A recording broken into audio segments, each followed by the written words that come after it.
Road অ্যাক্সিডেন্টে মারা গেছে। কেমন লাগবে? যার সাথে সকালে দেখা হলো দুপুরে এরকম ঘটনা শুনতে পাচ্ছি, কেমন লাগে? সে আমার খুব কাছের ছিল, আমরা একসাথে ডিউটির পরে সময় কাটাতাম, আমরা একসাথে অনেক সময় ডিউটির পরে সময় কাটাতাম, ভালো বন্ধু হয়ে গেছে। আমার বাড়ি থেকে প্রায় 4 কিলোমিটার দূর থাকতাম। তো এইরকম একটা জীবনে যখন সম্মুখীন হলাম আজ থেকে 3-3.5 বছর আগে, তখন একটা জিনিস আমার মনে হয়েছিল যে এই যে কাজটা ও করছে একই কাজ আমিও করছি, আজকে ওর সাথে হতে পারতাম না, আমার সাথে হবে না, আমাদের এইভাবেই মেলাই না, লোকের সাথে তুলনাটা তো এইভাবেই করি আমরা, ঠিক না? ভুল বলছি না? কিন্তু একটা দিন ভালো এলো আমাদের জীবনে, আমার চোখে দেখা ভালো দিন কি, যেদিন ওনার বাবাকে, মানে যিনি মারা গেল আমার বন্ধু, ওনার বাবাকে ডেকে 5 লাখ টাকা একটা ডিমান্ড ড্রাফট দেওয়া হয়েছিল আমাদের অফিসে ডেকে। কেন আমাদের ইনফ্লুয়েন্স ছিল যে আমাদের কিছু হয়ে যায় 5 লাখ টাকা আমাদের ফ্যামিলি পাবে।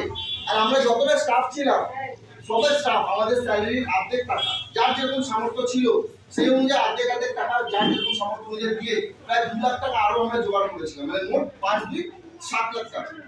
7 লাখ টাকা ওনার বাবার হাতে তুলে দেওয়া হয়।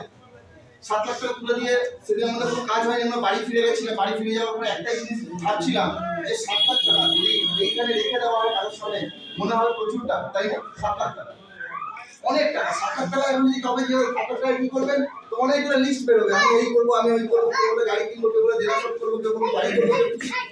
তা আমিও ভাবছিলাম যে ওনার বাবা যে 7 লাখ টাকা পেয়েছে কি করবে, কি প্রশ্ন হয়। আমি ভাবছিলাম যে ওনার বাবা হয়তো কোনো একটা ব্যবসা করবে, হারিয়ে বৃদ্ধ বয়স, 70 বছর বয়স, প্রায় 70-72 বছর বয়স ছিল, হয়তো কোনো ব্যবসা করতে পারে। কিন্তু যারা ব্যবসায়ী তারাই জানেন ওই নীল খাতা থেকে লাল খাতা বেশি, প্রত্যেকের দোকানে ধার বাকি বেশি, ব্যবসা চলে না, সব ব্যবসা ডুবে যায়। আমি ভাবলাম 26 বছর বয়স ওনার স্ত্রী যে বেধবা হয়েছিল, 26 বছর বয়স, হয়তো উনি কিছু করতে পারবে টাকা নিয়ে, কিন্তু কি করবে? 6 মাসের একটা বাচ্চা ছিল তার, যখন মারা গেল, বাচ্চার জীবনটা 7 লাখ টাকায় চলে যাবে। সে বড় হয়ে যাবে, পড়াশোনা তার বিয়ে শাদী সব হয়ে যাবে, মেয়ে ছিল তার বাবা, ছেলে বলে আলাদা ব্যাপার। তো বিষয়টা একটা জায়গায় দাঁড়ালো যে 7 লাখ টাকা আলটিমেটলি কিছুই হবে না, কিন্তু একটা জিনিস আমার মাথায় ঢুকে গেল, যদি আমার কালকে কিছু হয়, আমার বাবাও 7 লাখ টাকাই পাবে, আমার বাবা কি করবে? তখন নিজের মাথাটা ব্ল্যাঙ্ক হয়ে গেল, ভাবছি কি করে। সত্যি আমি একই কাজ করছি, আমিও বাইকে ঘুরে ঘুরে কাজ করছি, আমাদের মার্কেটিং এর জব ছিল, বাইকে ঘুরছি, কালকে অ্যাক্সিডেন্ট হবে, রাস্তা মনে করে থাকবো, আমার বাবাকে অফিসের থেকে টাকা দিয়ে দেওয়া হবে। কিন্তু তারপরে আমার ঘরেও স্ত্রী আছে, বাবা মা আছে, হ্যাঁ নিজের বাড়ি আছে, তা আমার বাবা হয়তো সেই টাকা নিয়ে, আমার বাবা সারা জীবন গাড়ি চালিয়েছেন, ড্রাইভার, আমি ড্রাইভারের ছেলে, হয়তো উনি একটা গাড়ি কিনে নিতে পারতেন। কিন্তু যারা গাড়ি চালান তারা জানেন প্রত্যেকের লাইসেন্সের একটা এক্সপায়ারি ডেট থাকে, একটা বয়সের পরে লাইসেন্সও এক্সপায়ার হয়ে যায়, তারপরে আর অ্যালাউ করে না, পাওয়া দেয় না, সরকার দেয় না, তার মানে ওটাও চলবে না, ব্যবসার ক্ষেত্রে উঠে যাবে।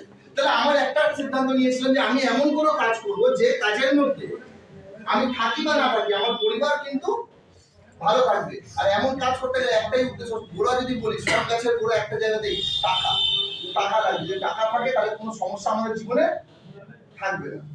টাকা ইনকাম করার জন্য আমি 35,000 টাকা স্যালারি থাকার পরে লোকের বাড়িতে খাবার পৌঁছে ডেলিভারি বয় জব করেছি, আমি খুলে বলছি, আমার কোনো লজ্জা নেই। যদি আমি কোয়ালিফিকেশন বলি তাহলে অ্যাকাউন্টস অনার্স নিয়ে আমার গ্র্যাজুয়েশন করা আছে, আমার কলেজ কমপ্লিট। ডিগ্রি নিয়ে যখন গেছিলাম বাইরে কোনো দাম পাইনি, কিন্তু অভিজ্ঞতার উপরে দাম পেয়েছিলাম। 35,000 টাকা অবধি স্যালারি পৌঁছানোর পরে লোকের বাড়িতে খাবার ডেলিভারি কাজ করি, সুইগি জোম্যাটো, জানেন হয়তো। তারপরে যখন দেখলাম ওখানে হচ্ছে না, অনেকে জানেন ওদের র্যাপিডো, বাইক ট্যাক্সি, আমি সেটাকেও করেছি, যে টাকা ইনকাম করতে হয়, যে কোনো ভাবে টাকা ইনকাম করতে হয়। কিন্তু একটা জিনিস ঘুরে ঘুরে বারবার আসছে, আমি যে কোনো কাজ করব, আমি করছি বলে টাকাটা আসছে, যদি আমি না করি তাহলে কি হবে? আর সেই সূত্রের মধ্যে বিজয় স্যার আমাকে সেদিন ফোন করে বললেন যে রাকেশ আপনার সাথে দেখা করতে চাই। আর ওনার সাথে দেখা হলো, সঙ্গে প্রেম স্যার ছিলেন, আর উনি এসে আমাকে এই বিজনেস প্ল্যানটা বুঝিয়েছিলেন যে দেখো রাকেশ, এই বিজনেস যদি করতে পারো, কেনাকাটা বাহানা, 2,000 টাকা প্রোডাক্ট কিনতে হবে, 5,000 টাকা কিনতে হবে, কার বাড়তে লাগে না, প্রত্যেকের বাড়িতেই লাগে, আমার কুচকুচ করে কিনি বলে হিসাব নেই। যদি একটা জিনিস বলো কেনাকাটা বাহানা, যদি এই বাহানাটাকে সাইডে রেখে যদি এখানে কিছু করতে পারো, তাহলে তোমার জীবন পাল্টে যেতে পারে। এখানে অনেকগুলো এত কিছু হয়েছে, প্রথম দিন বিশ্বাস হয়নি, আপনাদেরও হয় না, প্রথম দিন আমারও বিশ্বাস হয়নি যে সত্যি এগুলো হয়। বিশ্বাস করা যায় সেই মিটিংয়ে যখন প্রথমবার দেখেছিলাম কোনো একটা মানুষকে রয়্যালটি হতে, নিজের মনের মধ্যে একটা জ্বালা জেগেছিল যে না আমাকেও এটা করতে হবে। চাকরিটা আমি করছিলাম, চাকরির সাথে বিজনেসটা করতে করতে আমার রয়্যালটি হতে মাত্র সময় লেগেছিল 11 মাস। প্রথম ইনকাম 274 টাকায় শুরু করেছিলাম, যে মাসে বিজনেসটা শুরু করেছিলাম সেটা 274 টাকায়। আর রয়্যালটি যে হাইয়েস্ট ইনকাম বলতে গেলে 25,000 26,000 টাকা ইনকাম পৌঁছতে মাত্র সময় লেগেছে 11 মাস, 1 বছর লাগেনি। অনেকে ভাবছেন রয়্যালটি হবো, 11টা মাসের মধ্যে আমি হয়েছি। যদি এই বিজনেসের কথা বলি, হাইয়েস্ট ইনকাম 47,000 টাকা, 47,000। 47,000 টাকা হাইয়েস্ট ইনকাম এই বিজনেসের মধ্যে পেয়েছি। একটাই জিনিস জানি, যখন শুরু করেছিলাম তখন একা ছিলাম, কিন্তু বিজনেসটা কোনোদিন এই চিন্তায় করিনি যে আমার সাথে কে করবে। আমার কাজ হচ্ছে বিজনেসটা স্প্রেড করা, লোককে বলা। একটা ঠিক এটা উদাহরণ দিয়ে বলি, যেরকম ট্রেন প্ল্যাটফর্মে যখন দাঁড়িয়ে থাকে, বলুন এখান থেকে শিয়ালদা যাবেন, যখন প্ল্যাটফর্মে ট্রেন দাঁড়িয়ে থাকে প্যাসেঞ্জারে ওয়েট করে না, ট্রেন কোনোদিন প্যাসেঞ্জারে ওয়েট করে না, প্যাসেঞ্জার ট্রেনের ওয়েট করতে পারে। তো আমি এই বিজনেসটা যখন শুরু করেছিলাম, একটা উদ্দেশ্য ছিল আমাকে একটা ভালো জায়গায় পৌঁছতে হবে, আমাকে একটা ভালো জায়গায় যেতে হবে। তার জন্য আমি আমার সরকারে যতগুলো চেরা পরিচিত লোক ছিল তাদেরকে আমি বিজনেসটা বলতে শুরু করেছিলাম। অনেকে বললো করবো, অনেকে বললো করবো না, অনেকে বলে যে করছি, অনেকে বলছে করবো, দেখবো, ভাবো, করবো হলে আমি পরে বলবো। কিন্তু আজকের দিনে আমার খুব গর্ব মনে হয় অনেস্টলি যে আমিন স্যারের মতন লোক, আপনাদের মতন লোক, আপনারা সবাই আমার টিমের মধ্যেই আছেন। কিন্তু অনেকের জন্য আজকে আমি প্রথমবার আপনাদের সামনে দাঁড়িয়েছি। অনেকে চেনেন না, বাট আমার টিমের মধ্যেই আছেন। আর শুধু আপনারা নন স্যার, দিদি ভাই আপনারা না, আরো 3,500 লোক আমার টিমের মধ্যে আছে, আরো 3,500 লোক আমার টিমের মধ্যে আছে। আজকে একটা কথা আপনাদের প্রত্যেকের সামনে বলছি, যদি ধরুন এখান থেকে আমার বাড়ি টালিগঞ্জ হরিদেবপুর, যদি বাড়ি নাই বা পৌঁছায়, আমি একটা জিনিস জানি, আমার পেছনে আরসিএম আছে, প্রত্যেক মাসে 30-35,000 টাকা ইনকাম আমার বাড়িতে আমার স্ত্রীর কাছে চলে যাবে। কারোর কাছে কি হাত পাততে হবে তাদের? আমরা প্রত্যেকে চাইছি এরকম একটা কাজ, আমরা প্রত্যেকে চাইছি এরকম একটা জীবন, কিন্তু বাস্তবিক ভেবে দেখুন, যখন আমাদের কাছে সুযোগ আছে তখন আমরা ভাবি সত্যি হবে তো, সত্যি পারবো তো? আজকে দুনিয়ার কোনো একটা কাজ কিন্তু অসম্ভব আছে? কোন কাজ অসম্ভব আছে? প্রত্যেকটা কাজ সম্ভব যদি ইচ্ছা শক্তিটা মজবুত থাকে।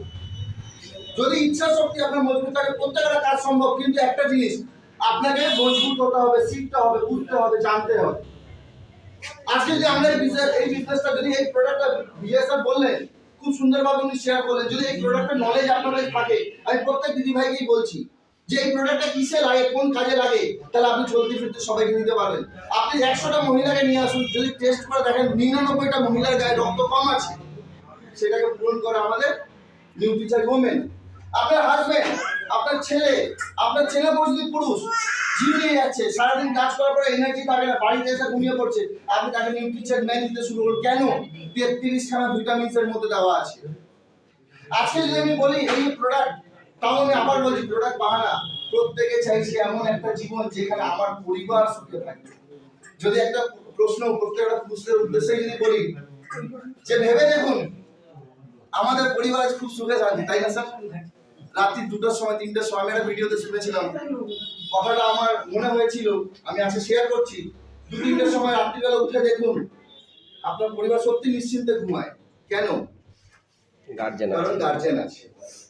আর যার গার্জেন নেই তার রাতে ঘুম হারিয়ে যায়। আর যদি শিখতে হয় জীবনে কার, আমি একটা ছোট্ট গল্পের মাধ্যমে প্রোগ্রামটা শেষ করে আমি বেশি সময় আর নেব না। একটা ছোট্ট গল্পের মধ্যে বলি যে বিষয়টা হচ্ছে যে আজকে যে আমরা চাইছি এই কাজটা করতে, তাহলে কষ্ট হবে না, সহজে হয়ে যাবে? খুব কষ্ট হবে। আজকে আমার টিমে 3-3.5 লোক আছে, তার মানে 35,000 লোকের কাছে কেউ না কেউ পৌঁছেছে। হয়তো আমি 50টা লোকের কাছে গেছি, তারা আরো 50টা লোকের কাছে গেছে, এরকম করতে করতে এতগুলো লোকের মাঝে বাছাই করা 3-3.5 লোক, তাই তো স্যার? আজকে আমরা সবাই জানি একটা পাখি, একটা বার্ড যাকে ঈগল বলা হয়, ঈগল মানে কি বলে বাংলায়, কি বলে বাজ বলা হয়। তার লাইফে একটা স্পেস আছে, এতদিন তো আমরা যে কোনো ভাবে বেঁচে আছি।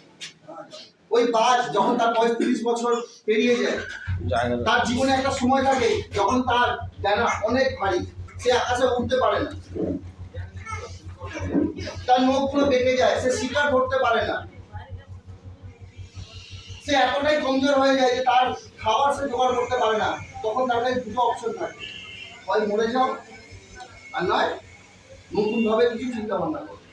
সে সেকেন্ড অপশন চুজ করে, সে মরে না, সে চিন্তা ভাবনা করে আমি আমার ডানা এখানে ছেড়ে দেবো। সে নিজের ডানাগুলোকে কি ডানাটাকে ছিঁড়ে দেয়, পালকগুলো বের শরীর থেকে খুব কষ্ট হয়। আমাদের লোক কাটতে গিয়ে একটু লেগে গেলে কত কষ্ট, তারা পুরো শরীরের ডানাগুলোকে মানে পালকগুলোকে সরিয়ে দেয়, খুব কষ্ট হয়। তার নখ যেটাকে সে শিকার করে সেটাকে পাথরে পাহাড়ে যে কোনো জায়গায় মেরে মেরে সেটাকে ভেঙে নেয়। কেন? তার যে ঠোঁট যেটা থেকে ও খাচ্ছে সেটা বেঁকে যায়, সেটাকেও ভেঙে নেয়। সে যে কোনো অবস্থায় নিজেকে আবার নতুন করে তৈরি করার জন্য সেই কষ্টটা নেয়। আর যদি সেই কষ্টটা নেয় বলে সে আগামী 40 বছর আরো বাঁচতে পারে। আর যদি সেই কষ্টটাও না নিত তাহলে ও মারা যেত। আজকে একটা কথাই প্রত্যেকেই বলছি, কার জীবনে কষ্ট নেই, কার জীবনে প্রবলেম নেই? আর যে কোনো প্রবলেম আছে, আমরা বেঁচে তো আছি। আজকে আজকে যদি একটা জিনিস দেখেন যে আমাদের জীবনে যে পরিস্থিতিতে আছে, নিজেকে নিজের জায়গা ভেবে রেখে দেখুন, যে পরিস্থিতিতে আপনি আছেন এই পরিস্থিতি থেকে হারানোর কিছু আছে কি আপনাদের কাছে? না। এর থেকে খারাপ আর কি হতে পারে? যেরকম আছি এর থেকে আর খারাপ কি হতে পারে? যদি এখান থেকে কিছু হয় তাহলে ভালো হতে পারে, আর সেই ভালোটা হবে শুধুমাত্র যদি আমরা এই বিজনেসটাকে ধরে বসে থাকি, এই বিজনেসের সাথে কাজ করি। আর 100% যে মানুষটা আপনাকে নিয়ে এসেছে, যে মানুষটার মাধ্যমে এই সিস্টেমটা আপনি ঢুকেছে, যে মানুষটার মাধ্যমে এই প্রোডাক্টের সাথে পরিচয় হয়েছে, সেই সিস্টেমে সেই মানুষটা আর তার সাথে যে অ্যাক্টিভ অফলাইন আছে, যে সাকসেস হচ্ছে, যে এগিয়ে যাচ্ছে সবসময়, যে চিন্তা ভাবনা করছে আপনাকে এগিয়ে নিয়ে যাবে, তার হাতটা শক্ত করে ধরে এই সিস্টেমে এগিয়ে যান। 100% বলছি। আর যদি এনাদের দিন হয় কাল আপনারও হবে। এখানে আটকে দেওয়ার কোনো জায়গা নেই, কেউ আপনাকে আটকাতে পারবে না। যদি আপনি এখানে আসতে চান কেউ আটকাতে পারবে না। শুধু একটাই জিনিস বলবো, ইচ্ছা শক্তিটা মজবুত করুন যে 100% করবো, 100% করবো। আর সব থেকে প্রথমে আজ বাড়ি গিয়ে নিজের কারণটা ফাইনাল করুন, কেন করবো, আমার জীবনে কেনটা আমার পরিষ্কার ছিল। আজকে ইয়ামিন স্যারের জীবনে কেনটা পরিষ্কার, আজকে প্রত্যেকটা লিডারের জীবনে কেনটা পরিষ্কার, যে কেন করবো এই বিজনেসটা। আপনার জীবনে পরিষ্কার কি? নিজেকে প্রশ্ন করুন। আর যদি সেই কেনটাকে নিজেকে একদম ডিসাইড করুন যে আমি এই কারণে এই বিজনেসটা করবো। দুনিয়ায় আঁধি তুফান যাই হয়ে যাক না কেন, আমি এই বিজনেসে সাকসেস হবো, কারণ আমার এই কারণের জন্য আমি এই জিনিসটা করতে চাই বলে আমি এই বিজনেসে সাকসেস হবো। এইরকম একটা ডিসিশন নিয়ে 100% এই বিজনেসটাকে মন প্রাণ দিয়ে করবো। খুব বেশি সময় লাগে না এই বিজনেসটা করতে, খুব বেশি সময় লাগে। প্রমাণ করেছেন ইয়ামিন স্যার। কেননা পুলিশের ডিউটি 24 ঘন্টা যে কোনো সময় ডাকতে পারে, কিন্তু সেই সময়ের মধ্যে থেকেও উনি আর সেই বিজনেসটাকে ডেভেলপ করেছেন। আমাদের যতগুলো ব্যবসায়ী লোকেরা আছে, আমাদের যত লিডার ব্যবসার সাথে জড়িত, সবাই যে ব্যবসা চালাচ্ছে তারপরেও এই বিজনেসটাকে সাকসেস করে দেখিয়েছে। প্রত্যেকে আজকে একটা ভালো জায়গায় পৌঁছেছেন, কারণ এই বিজনেস করতে গেলে সময় খুব বেশি লাগে না। যদি কেউ বলে সময় প্রচুর সময় লাগে, হ্যাঁ মিটিংয়ে এসেছেন 2 ঘন্টা 3 ঘন্টা 4 ঘন্টা লাগবে, এই সময়টা দিতে হবে আপনাকে, কিন্তু বিজনেস করতে গেলে খুব একটা সময় লাগে না। মনে প্রাণে বিজনেস করুন, আমরা প্রত্যেকে আছি। আমি সকল আমাদের নতুন 3 ঘন্টা যত আছে আমি সামনের দিকে দেখে নেবো, যত দিনের থেকে উপরে যতগুলো 3 ঘন্টা